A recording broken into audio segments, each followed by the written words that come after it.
So I experienced fitness burnout, and these are the things I did to get out of it. But before I go and share what exactly I did to get out of it and what exactly fitness burnout is, I'm actually going to take you through a current lower body workout. And as I take you through the workout, I'm going to explain a little bit about what fitness burnout is. So let's go get that workout in, and here it is. Okay, so here is what a current lower body of mine looks like. Current lower body workout looks like. Now, I'm currently following a program from the Buff Bunny Ground app because I don't like creating my own program. So I found that finding one and following one always helps me stick to a workout. Here I am doing some adductors to open up my hips, but also just activate my glutes because I'm going to be doing lower body. My glutes need to be activated. This program is a combination of both some strength and some endurance because it does have high reps and also some explosive movements. So I found that it's like a little bit new and also challenging for my body, which I do like. So for this one, I do 10 reps each set, and I did 2 sets of this with a superset of the following movement that I'm going to show you. So now I'm going to go into some banded high knee drives, and this is to activate my hip flexors. And this one I'm also doing 10 reps, in superset with the previous exercise I was doing. And while I do this, I'm going to explain to you what I find is fitness burnout. So fitness burnout is actually a term that I created myself, and I use it to try and explain a situation in where we put in a lot of effort into our workouts and our nutrition up to the point where we're so overwhelmed and it leads us to quit. And sometimes, in fact, even doing the opposite and not helping ourselves at all. So for me, fitness burnout looked like not having energy, having brain fog, horrible workouts, and I began to eat poorly, and eventually it just led me into not going to the gym. So here is just another angle of the knee drives. I wanted to emphasize in pointing out that the knee does have to meet hip level for the hip flexor to be fully contracted. So you want to aim for that height when you're driving your knee up and making sure that your hip is tucked. That's why I'm constantly holding on to my hip or my lower abdomen to make sure that I'm not tucking my hip out of the position that it needs to be in. So now I'm actually going to start my lifting phase of the workout. So this, I'm doing a straddle lift, and we're doing 12 reps by 3 sets. For this one, you do want to make sure that you're driving your hip back, which I'll show you with the other angle. So driving your hip back and sinking deep enough, so making sure your hip goes at knee level for this one as well to maximize the stretch of the glutes, and put more pressure into the heels of your feet in this one to maximize how much your glutes are getting out of this movement. So here you can see when I go down, I put more weight into the heels, which will help me drive my hip back, and I make sure that my hip is at knee level. And you want to make sure that as you're driving your hip back, your hip is also tucked in, your core is braced so that you're protecting your lower back, because this is one of those movements that can definitely aggravate your lower back if you're not keeping your core engaged. Now this is just another angle to emphasize how much weight I'm putting in the back of my heels and in the posterior side, meaning the back side of my body. If you focus on putting more pressure onto the heels as you push and drive through the floor and keeping constant tension of your glutes, you're definitely going to feel your glutes and not feel your thighs as much. So why am I making this video about fitness burnout? Well, I'm hoping that it will inspire you, and I want you to know that you're not alone, and I know you might not know where it's coming from, and I know you feel like it definitely sucks, because it sucked for me to feel this way. But I do want to give you light that there is a way around it, and I'm going to give you the tips after this workout on how you can get out of fitness burnout. But for now, just enjoy the workout, and I hope it inspires you to get yourself to the gym. Alrighty, so here I am setting myself up for the CAS glute bridge, which is with a barbell still. I love this Brett Contreras hip thrust bench because it's small and it's perfectly sized for myself. It's not like a high bench, so it's easy for me to get into position. Now with the CAS glute bridge, you're mainly going down only to the point where your knees don't move. Once your knees start to move, that's already then a hip thrust. So you want to pause halfway or to the point where your knees begin to move and go back up. Now in this video here, you can better see the angle of how I'm only going up to the point where my knees start to roll behind my ankle. I keep my head forward, which helps me better tuck my hip in and keep the tension on my glutes as I'm going down, keeping the weight onto my heels, and that ensures that my glutes are always being activated and used throughout the whole movement, hence my face. All right, then we lead into some goblet squats. So if you have a bench, you can use the bench to prop up the weight. I like to use the knee. And for this one, you definitely want to let the knees drive over your toes if you can. If not, you put something under your heels to get a better range of motion. Make sure your hip is tucked in this one. And you want to take 1 to 2 seconds going down and then drive through the floor and push up. And for this one, I did 3 sets of 12 reps. Then we lead into 3 sets of 10 reps per leg for the Bulgarian split squats. It's a really bad shot, but basically I try and hinge my body and push my hips back to ensure that I'm actually using more of my glute in this movement. If you let your knees slide over your toes more, then it's going to be more quads, but I try and get more glutes, so I make sure that my knee doesn't drive too far forward. And while I'm going down, I make sure that my hip stays tucked as well, that my chest is upright enough so that I'm not putting tension into my lower back. Another main thing to remember for this one is you're driving through your front leg only. Don't use your back leg, otherwise you're gonna feel your hip most definitely. Now we all need a little comfort, so here's just me getting a little comfort from Nori and trying to get through the rest of my workout. So this one here killed me. So this is the front squats. I did 3 sets of 15 reps, and this is what I mean by endurance. This is a lot. So I just did the bar because I knew I haven't done them in a long time, and it was near the end of the workout. I was already really tired. For this one, what you want to make sure is that the elbows stay up as high as you can, because it puts the weight better on your shoulders at the front and your wrists aren't going to hurt. Now for this one, you want to try and stay as upright as possible, so keeping your hip tucked and just letting your hip drive straight down rather than pushing it back like a back squat is gonna give you a more effective front squat. This is one of those movements where having flat shoes or just doing it in socks helps a lot. So here you see me really trying to ground my feet. I want to make sure that I can feel my feet fully, both the big toe, the pinky toe, and the heel when I'm squatting, because it helps me generate more force going up and helps me get a better sensation of what my hip is doing and making sure that my core is always engaged throughout the movement. At this point, ladies and gentlemen, I am pooped. So I just do try and ensure that my heart rate does go down and that I'm ready for the last set. So as you can tell, I'm tired. I am tired. So I'm trying my best here to keep my elbows up, but because I'm more tired and my lats are also tight, so my lats are the back muscles there, they're kind of pulling my elbows down.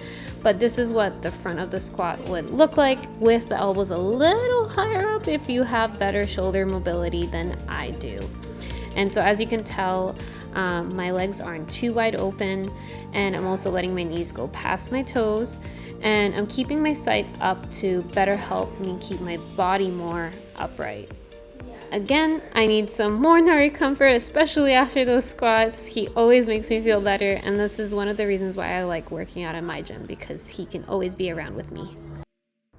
And to finish off the workout, I did calf raises. So this is 3 by 15 reps again. So I started off with doing them on the floor. I like putting the weights on my shoulders because I feel like the weight is more directly on my body as opposed to the weights being on the outside, me holding them beside the hip. Now I started doing them on the floor, but the last 2 sets I actually did them off a plate. So this allowed me to better stretch my calves at the bottom range, which gave me more contraction, which did make it harder. They did burn, but it definitely made the movement more effective. And what also is going to help you keep your balance, just a little side note, is making sure that your weight's a little bit more forward and not behind you. Otherwise, you're always going to feel like you're going to fall off. Here's me taking a little break before I finish off the last few reps because they burn. But that concludes my workout. And then after that, you just want to make sure you stretch so that all those muscles don't get too tight. All right, so I hope you enjoyed the workout. I wanted to try something new. Let me know what you guys thought about the workout and just the voiceover idea throughout the workout, because this is something new. Now, as promised, I'm going to share with you why exactly my fitness burnout happened and what are the things I did to get out of it.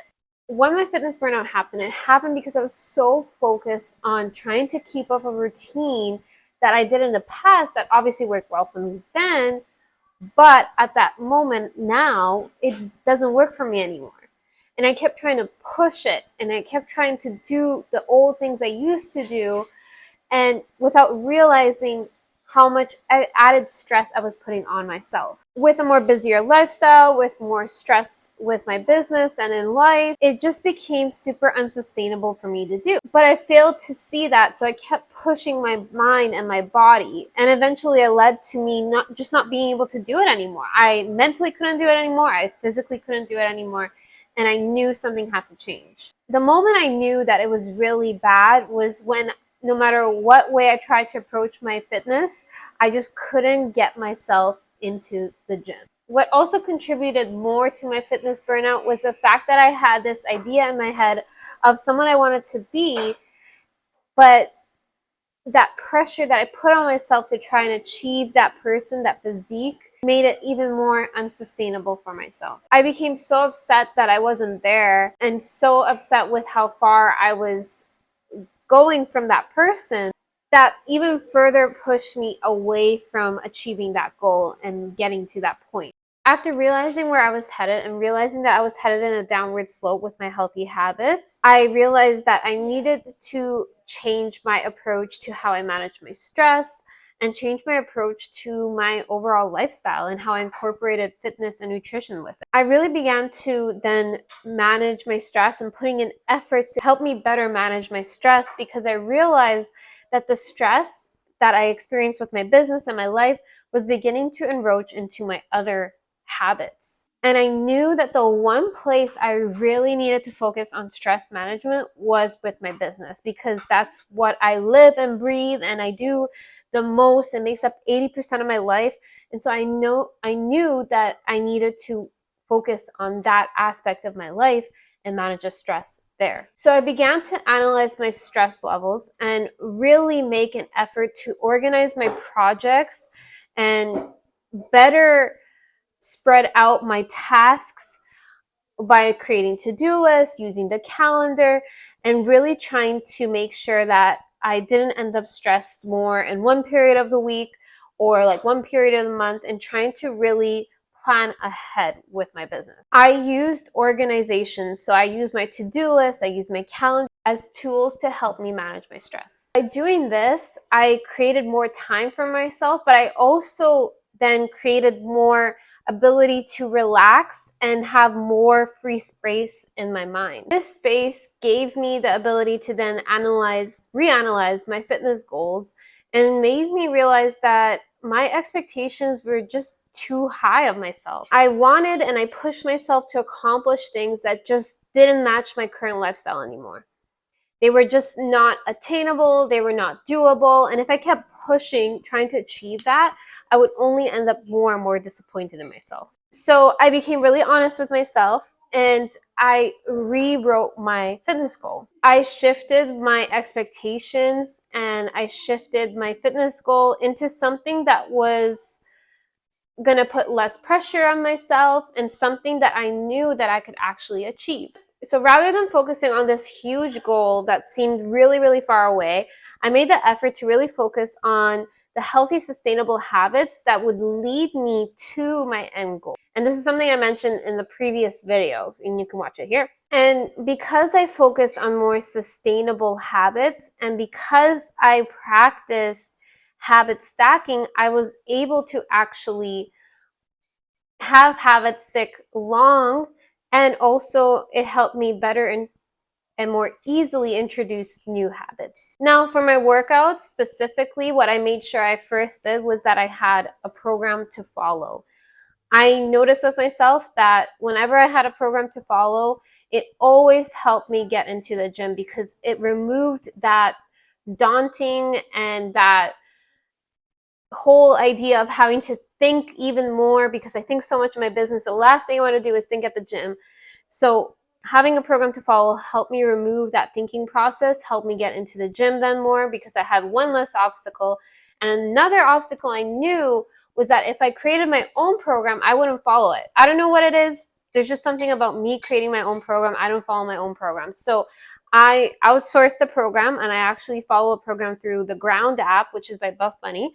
And it just made it easier for me to get into the gym. Setting a clear goal for myself also made it much more easier to know where I was at and to set targets along the way and be able to then self-motivate myself. And in the meantime, even though I have a goal that is like of a certain physique, I also set goals of performance, and I make sure that every time I go to the gym, I am shooting for bettering my performance at the gym, which gives me something else to measure rather than just my physique, which can also be one of the reasons that some of us get unmotivated. And then in terms of nutrition, the first thing I focused on was making sure I cooked at least one meal a day, which then I also made sure I had enough for lunch the next day to remove the time and the thinking that it took to create those meals. This then helped me save a lot of time, which gave me time for my workouts as well and time to just relax. It also took out a lot of the guesswork, which can be very draining on you mentally. It also allowed me to be prepared, and I found that I was just less tired. I found that by prepping my meals, I became more organized. And by being more organized with my meals, I also then had the little bit of extra energy to begin with other habits like tracking my macros. Now, the main lesson I want you to get out of this video, and that I hope you get out of this video, is by being organized and prepared in both your work life, your business life, and like your health and fitness, it's going to be a game changer for you being able to achieve your health and fitness goals much more easily. Knowing what my day would look like the next day took out so much of the guesswork, which gave me so much more energy. And there was so much of the unknown with not being prepared, and I didn't realize how much of that unknownness was weighing down on me. And I know some of you might say that this is more rigid, it's not as flexible, but actually having a routine, having a plan allowed me to be more flexible. It gave me more time and it gave me more freedom. I feel far less restricted now. I feel like I am able to take on other habits and do other things that I enjoy, like trying to pick up a book and start to read a book.